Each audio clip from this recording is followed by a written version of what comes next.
और अब बात करते हैं बाल विवाह के अभिशाप की। बाल विवाह जो कि भारत में यूएन की अगर रिपोर्ट की आप बात करें तो 2020 में पूरी दुनिया में होने वाले बाल विवाहों में जो तीसरा सबसे बड़ा हिस्सा था वो भारत का था। और कुल मिलाकर अगर देखा जाए तो 1.5 मिलियन यानी कि करीब 15 लाख बाल विवाह, चाइल्ड ब्राइड्स जिनको कहते हैं, भारत के अंदर हर साल इस तरीके की शादियां होती हैं। भारत में बाल विवाह गैर कानूनी है। बाल विवाह निषेधक कानून 2006 के मुताबिक शादी के लिए पुरुषों की जो उम्र है वो कम से कम 21 साल होनी चाहिए और महिलाओं की जो उम्र है वो कम से कम 18 साल होनी चाहिए। सरकार ने अब बाल विवाह कानून जो है उसमें संशोधन भी किया। 2021 में इसे संशोधन करने के बाद महिलाओं के लिए भी शादी की जो उम्र है उसे 21 करने की जो प्रस्ताव है उसे रखा गया है। दरअसल बाल विवाह लड़कियों के शारीरिक और मानसिक विकास के लिए सबसे बड़ा जो है एक रोड़ा है, सबसे ज्यादा उनके साथ खिलवाड़ है। इसके बावजूद देश में बाल विवाह की कई घटनाएं सामने आती रहती हैं, थमती नहीं है। 2020 में जहां देश के अंदर बाल विवाह के 785 मामले सामने आए, वहीं 2021 में ये मामले बढ़कर 1050 हो गए। देश के 8 राज्य बाल विवाह राष्ट्रीय जो औसत है उससे वहां पर ज्यादा बाल विवाह होते हैं, औसत से ऊपर है। नेशनल फैमिली हेल्थ सर्वे के मुताबिक जो 5वां संस्करण उसका है, उसके मुताबिक पश्चिम बंगाल, बिहार, त्रिपुरा इस मामले में सबसे ऊपर है, जहां 20 से 24 साल के 43% महिलाओं की शादी 18 साल से कम उम्र में हो गई। अब नेशनल क्राइम ब्यूरो जो है, उस रिकॉर्ड ब्यूरो का अगर आप आंकड़े देखें 2021 के, तो आपको पता चलेगा कि हर दिन करीब 46 लड़कियों की शादी जो तय उम्र है, कानूनन उम्र है, उससे कम हो जाती है, यानी कि बाल अवस्था में उनकी शादी हो जाती है। रिकॉर्ड के मुताबिक 2021 में 12,788 आपराधिक जो अंडर एज जो लड़कियां हैं, वो लड़कियां उनकी इच्छा के खिलाफ उनकी शादी कर दी गई। ऐसे में बाल विवाह को रोकने के लिए जहां सख्त कार्रवाई की जरूरत है, वहीं समाज को जागरूक बनाने के लिए भी बहुत ज्यादा बड़े स्तर पर इस पे काम करने की आवश्यकता है।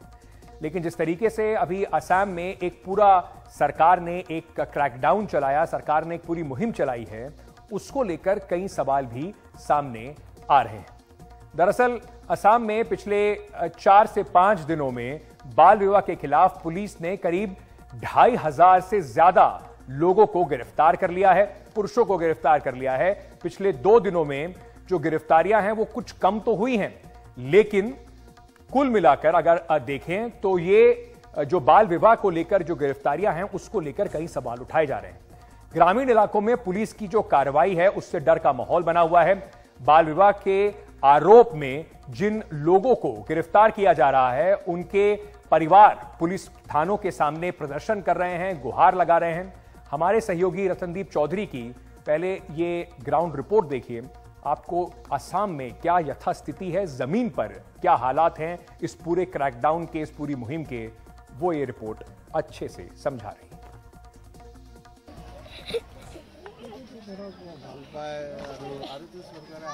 असम के होजाई में दोबाका पुलिस थाने के बाहर अपने पति का इंतजार करती एक गर्भवती किशोरी, उसका बाल विवाह हुआ था। पुलिस ने उसके पति को गिरफ्तार कर लिया है।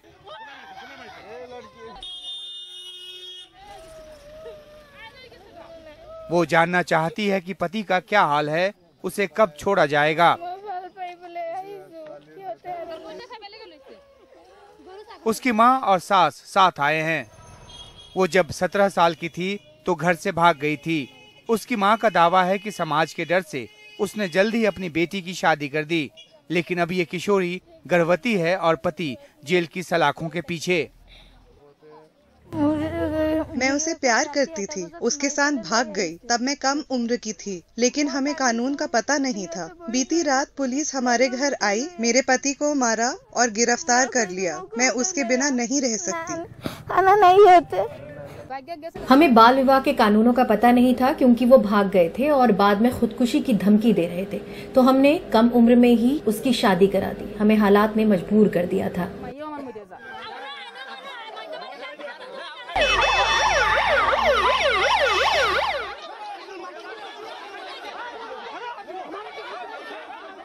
असम पुलिस ने बाल विवाह के विरुद्ध मुहिम छेड़ा है, तब से असम के बहुत सारे पुलिस स्टेशन के बाहर इस तरह का नज़ारा देखने को मिल रहा है। जबकि जिन आरोपियों को पुलिस ने बाल विवाह के लिए पकड़ा है, उनके परिवार वाले परिजन इसी तरह घंटों भर पुलिस स्टेशन के बाहर खड़े रहते हैं। कभी कभी वो प्रदर्शन भी करते हैं और उनका ये कहना है, जब उनसे हमने बात की, उनका ये कहना है कि बाल विवाह गांव में होता रहता है और इसलिए होता रहता है। उनका कहना है कि बहुत लोगों को तो बाल विवाह का जो कानून है वो कानून ही ठीक तरह से पता नहीं है। और ये लोग ये भी कहते हैं कि कुछ जगह पे गरीबी के लिए, कुछ जगह पे शिक्षा के अभाव के लिए बाल विवाह प्रचलित है। और बहुत लोगों का ये भी कहना है कि जिनका बाल विवाह के उम्र के ऊपर शादी हुई है, ऐसे लोगों को भी यहाँ पे लाया गया है पुलिस द्वारा। और कहीं ना कहीं पे जागरूकता जो सरकार को करनी चाहिए थी, उसका अभाव यहाँ पे झलकता है। सामाजिक कार्यकर्ता मुनव्वर हुसैन बीते 7 साल से होजाई के ग्रामीण इलाकों में काम कर रहे हैं और लोगों को बाल विवाह के बारे में जागरूक करने की कोशिश कर रहे हैं। उन्होंने पुलिस कार्रवाई के असर की जानकारी दी। अनफॉर्चुनेट बात है कि कुछ एजुकेशन माने एडुकेटेड लोग भी चाइल्ड मैरिज जानबूझ के चाइल्ड मैरिज करवाते हैं, जानबूझ के चाइल्ड मैरिज करवाते हैं। अभी देखने का पड़ेगा कि गवर्नमेंट ने अभी जो मैसिव एक्शन लिया है, इस एक्शन को हम लोग सपोर्ट किया 100%, क्योंकि हम लोगों ने जितना अवेयरनेस लास्ट 7 ईयर्स में किया, ऑलमोस्ट सभी को मालूम है। मैक्सिमम केसेस में जो हम लोगों ने पहले वो लोग को रोका था चाइल्ड मैरिज करने के लिए, उसके बावजूद वो लोग उन लोगों ने छुप छुप के चाइल्ड मैरिज किया है। तो वो लोग अगर अभी ये बोलेगा कि हम लोग को पता नहीं था, हम लोग अवेयर नहीं था, ये टोटल गलत बात है। 80% केसेस जो है, 80% केसेस जो जितने भी चाइल्ड मैरिज किया है, सबको पता था कि चाइल्ड मैरिज किया है और मैक्सिमम केस में हम लोगों ने रोका है उनको। बाल विवाह के आरोप में सिर्फ मुसलमानों को ही नहीं पकड़ा गया है, कई धर्मों और जातियों के लोगों को पुलिस ने गिरफ्तार किया है। डोबोका के हल्दियाती इलाके में ये माँ और उसकी गर्भवती बहू बोडो आदिवासी समुदाय से हैं। वो हिंदू हैं, काफी परेशान हैं क्योंकि उनके परिवार के सभी आदमियों को पुलिस ने गिरफ्तार कर लिया है।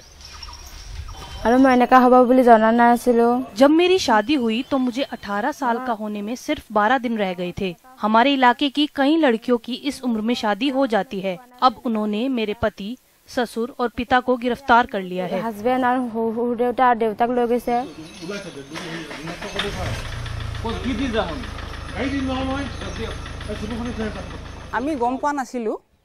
हमें बाल विवाह कानूनों की जानकारी नहीं है, हमें किसी ने नहीं बताया, न ही सरकार ने जागरूक किया। हमारे परिवार के दोनों आदमियों को गिरफ्तार कर लिया गया है। परिवार में वो ही कमाते हैं, हमारे पास खाने की भी बहुत कमी है। इस बीच असम के मुख्यमंत्री हिमंता बिस्वा शर्मा ने एक आंकड़ा ट्वीट करते हुए दावा किया कि राज्य में किशोरियों के गर्भवती होने की दर 16.8% है, जो बहुत ही गंभीर है। उधर विपक्ष जहां पुलिस की कार्रवाई पर सवाल उठा रहा है, वहीं कानून के कई जानकारों का कहना है कि गिरफ्तारी ही एकमात्र उपाय नहीं है। सुप्रीम कोर्ट ने ये कहा है कि आरोपियों को पहले नोटिस जारी किए जाएं। बिना नोटिस कोई भी गिरफ्तारी सुप्रीम कोर्ट के दिशा निर्देशों का उल्लंघन है। Absolutely, it's not permissible under the law. Child marriage के लिए जो अदर्स कॉन्सिक्वेंसेस है, जो लिटरेसी कम है, उसके ऊपर गवर्नमेंट काम नहीं कर रहा है।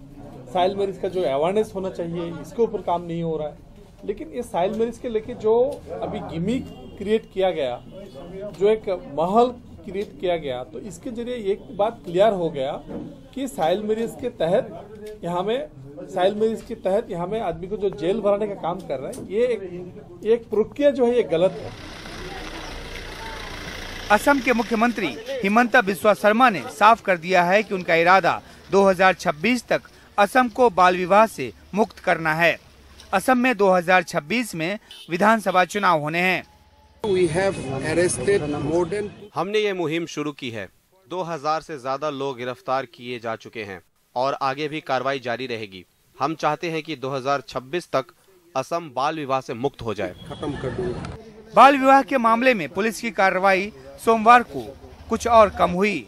अभी तक करीब 2500 गिरफ्तारियां की गई हैं और पुलिस अब उनसे जुड़ी रिपोर्ट बनाने में जुटी है।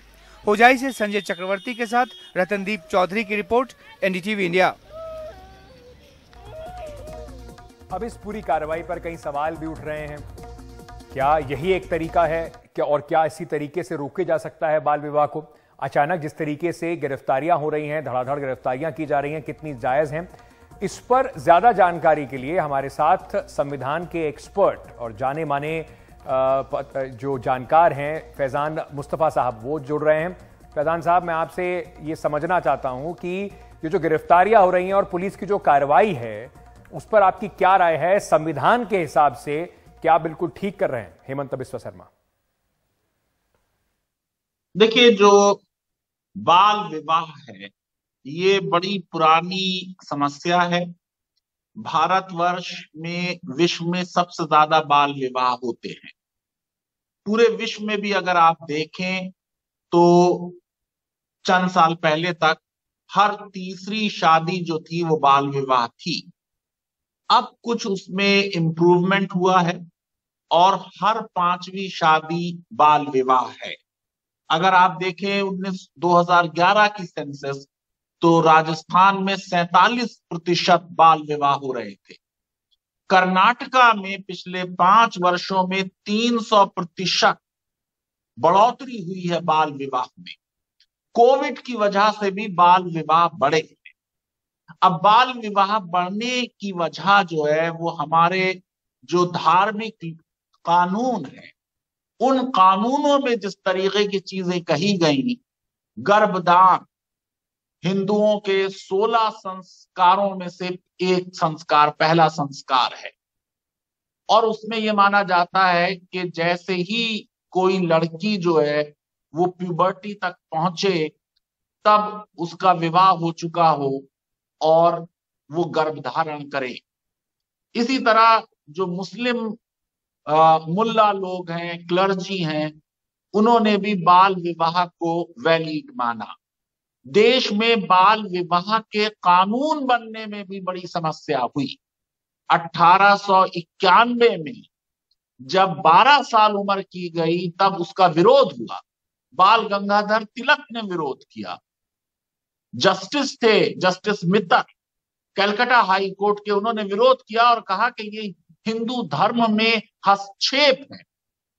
फिर शारदा बिल आया 1927 में और 1929 में पास हुआ जिसमें लड़कियों की शादी की एज 14 साल और लड़कों की 18 साल कर दी गई।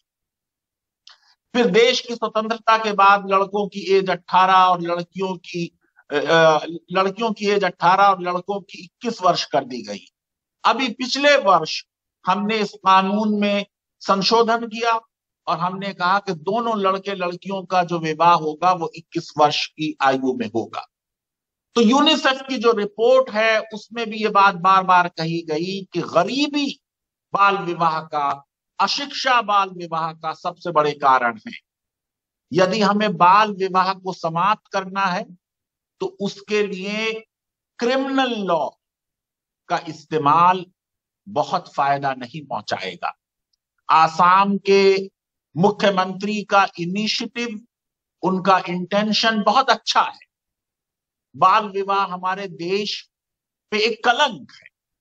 अगर बाल विवाह होते हैं उसकी वजह से लड़कियां जल्दी प्रेग्नेंट होती हैं, उनका जो राइट टू हेल्थ है वो वायलेट होता है, उनकी शिक्षा बीच में रुक जाती है या मिलती ही नहीं और उनको कोई स्किल भी नहीं मिलती। तो ये एक विशियस साइकिल है। इस साइकिल को तोड़ने का तरीका लार्ज स्केल गिरफ्तारियां नहीं है।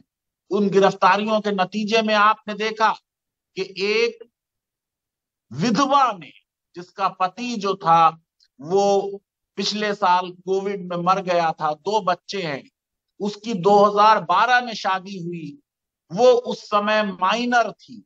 अब उसके पिता को उस जुर्म के लिए गिरफ्तार कर लिया गया और उसने आत्महत्या कर ली। इन मामलात में बड़ी समझदारी से काम करने की जरूरत होती है। सबसे ज्यादा फायदा शिक्षा से मिलता है। शिक्षा पर जोर दें, बालिकाओं की शिक्षा पर जोर दें। देश के यशस्वी प्रधानमंत्री मोदी जी का जो नारा है, बेटी बचाओ बेटी पढ़ाओ, वो बाल विवाह का ब्रह्मास्त्र साबित हो सकता है उसको समाप्त करने में। मुख्यमंत्री को प्रधानमंत्री जी के इस नारे की तरफ ध्यान देना चाहिए। हमने कहीं ना कहीं इसमें हिजाब का मामला ला दिया, उससे मुसलमान लड़कियां आपने देखा कर्नाटका में स्कूल छोड़ दिए, वो सब भविष्य में बाल बधुएं बनेगी। यदि हम बाल विवाह को समाप्त करना चाहते हैं और आसाम में मुसलमानों में ये प्रथा अगर ज्यादा है, तो मुसलमानों को, खासतौर से मुसलमान लड़कियों को शिक्षा दें।